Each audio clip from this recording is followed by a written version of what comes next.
What's up, Internet? We are talking about Anakin Skywalker and Star Wars. I've done several episodes about this. Anakin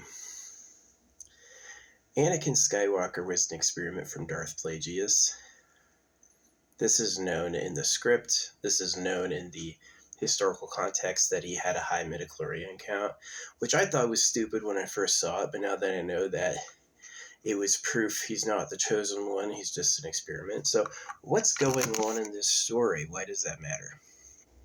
The religions of Earth have high asks of people, like celibacy, circumcision, living a life of austerity and poverty, and that's who the Jedi are. In the name of peace, they've given everything up, right? And in return, they have submissive powers. Which is true. That's like our world. But what the Jedi lost was their life, love, the ability to have sensual connections with others, pleasure.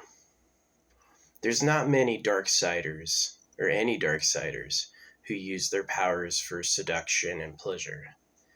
You know, don't they want to feel good and party? Isn't it fun to be touched by hot people you like? You know? So, that's what Star Wars is about. The Jedi are religious relegates. They lost the way because they abandoned themselves in the name of peace. The Sith are wrathful scorners. They don't have anything nice because they've said, if that's the Jedi, I'm the opposite. Right? So, was Anakin the chosen one? No. The chosen one prophecy came from the need for a unification of self. They had to have their personal life evolve somehow. And somebody comes to save us, is it. Now, their downfall was trusting him. This person's massively force sensitive. I'm sure Palpatine, since he's a Plagueis servant, had purposely seeded Anakin, knew about him, and gave him the directions that led to him becoming Vader. There's a misconception that only good people become Force ghosts. There's this assumption by the Star Wars community that you have to be a light sider to become a Force ghost. The dark side tries to live forever, and the light side accepts death and lives eternally as one with the Force. That's not true. The Sith have Force ghosts too. The Sith, when they die, become a permanent spirit, right? And so what you see is the Force is already one. The missing element was basically, as I've said, unification of self. A true Sith and Jedi removed and all of the characteristics back together.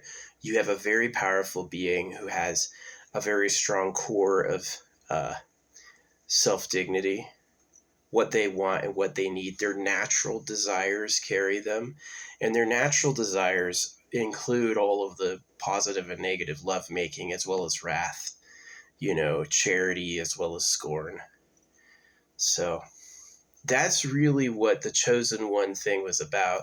So Anakin was an attempt by the dark side to overtake everyone by making a superior being. Now these beings are super powerful in the Force. Anakin wasn't a balance. He wasn't there because he was never the good guy.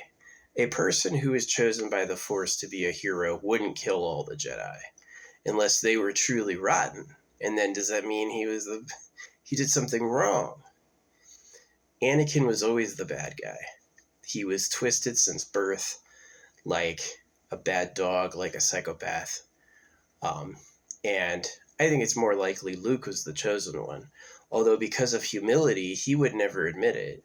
Would Luke call himself the chosen one? He'd probably think he would probably just not even think it. So yeah, because this story is told to Christians, and Christians naturally identify the Jedi are the good guys, And the Christians naturally identify the Sith are the bad guys. They want it to be in these quadrants, but it's really not. Star Wars doesn't show this because of its TV rating, but honestly, a true Sith would also be like a lounge lord. It would be somebody who enjoys pleasures, who knows everyone, who can talk, right? So, not just the snarling evil, not just the opposite of what the good Jedi are doing. And the Jedi don't make any love at all. That was the thing that cost Anakin his path to them, is that he had a girlfriend, Padme, which is so Christian. So yeah, Christians believe there's a chosen one. There's a person born who's special, who changes everything. And that type of thinking makes no sense. It's actually not credible. So, yeah. It had been revealed that Anakin was an experiment from Darth Plagueis. Anakin didn't fall. Anakin didn't get redeemed. Anakin was a bad guy, and he became a Force ghost because he died on a upbeat. He became a Force ghost with the Lightsiders, but that's not really a redemption.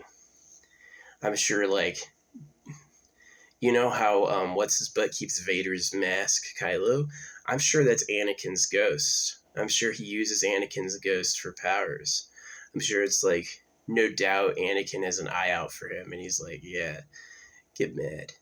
So the reunified Jedi is more like a super, not super worldly, worldliness that's been redeemed.